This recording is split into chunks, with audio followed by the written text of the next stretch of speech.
Orange lance officiellement sa banque mobile avec l'espoir d'atteindre 400 millions de chiffres d'affaires en 12 mois et d'attirer en 10 ans 2 millions de clients dans l'Hexagone.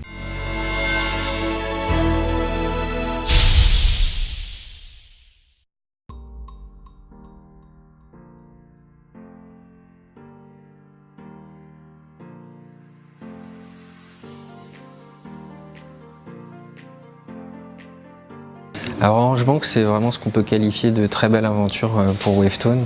Alors comment ça s'est fait? À la base, c'est un point de contact chez Orange, quelqu'un de haut placé que connaissait Joël Najar, directeur de la practice FS, qui l'a contacté au mois de juillet l'année dernière pour lui proposer de répondre à un appel d'offres sur le pilotage de programme de la création de la banque Orange, avec un défi qui paraissait complètement sensé à l'époque, puisqu'il fallait lancer la banque au mois d'avril 2017, donc en moins d'un an. L'idée de cet appel d'offres, c'était de reprendre la suite du cadrage stratégique qui avait été réalisé par McKinsey.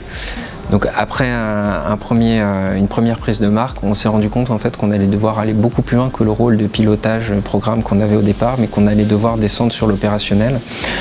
Donc de 11 consultants, on est passé très rapidement, en moins de 6 mois, à plus d'une cinquantaine, pour couvrir tous les sujets possibles et imaginables de la création de la banque. Donc Wavestone est arrivé dans un rôle de PMO à un moment où le projet était déjà lancé. Et donc en particulier IDEA est intervenu sur la mise en œuvre et la bascule technique. Et donc très rapidement est passé d'un rôle plutôt PMO consultant à un rôle opérationnel. Et donc en nous apportant beaucoup de choses par rapport à ce qu'on aurait pu attendre d'un simple consultant. Ce que j'ai apprécié chez les consultants Wavestone, c'est avant tout leur disponibilité et leur engagement. Donc mon rôle aujourd'hui sur la mission, c'est de piloter les plannings de mise en production et de construire la roadmap IT. Depuis l'ouverture, mon rôle, c'est le pilotage opérationnel des mises en production de la banque avec un volet conseil auprès du management de la DSI.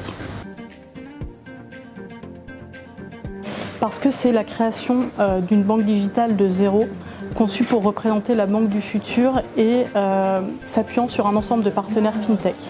Alors c'est une super mission pour la practice et le cabinet, principalement par le côté extrêmement challenging de l'ambition et du planning au départ du projet. Et aussi, cette mission elle permet de montrer l'apport de valeur que crée la synergie des compétences des practices à l'intérieur du cabinet. Alors l'apport d'IDEA, je vais commencer par vous dire que j'ai été assez étonné de voir que les consultants d'IDEA sont en fait un peu comme tous les autres consultants. Je m'attendais à voir arriver un barbu avec sa chemisette, le téléphone à la ceinture et les chaussettes blanches qui dépassent. Et en fait non, ils sont comme les autres. Une belle expertise, assez large bande sur la partie technologique, ce qui nous a quand même permis dans le day-to-day d'être hyper confortable pour appeler un ami dans n'importe quel type de workshop en fait, pour se faire accompagner.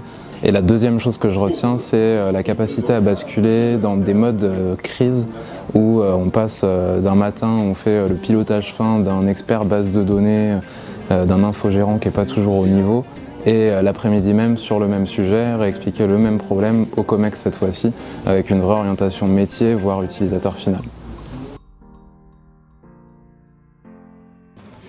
Donc les enjeux d'Orange Bank pour 2018, c'est après le lancement, sortir en fait de nouveaux produits et de façon très régulière, comme un acteur du digital, tous les 2 mois environ. Pour réussir en fait, à sortir régulièrement ces nouveaux produits, il y a une transformation importante qui est engagée du côté d'Orange Bank. Wavestone va avoir un rôle naturel en fait, à jouer pour accompagner en fait, cette transformation, tant d'un point de vue pilotage, mais également d'un point de vue transformation des infrastructures et transformation de l'organisation pour mettre en place une véritable software factory.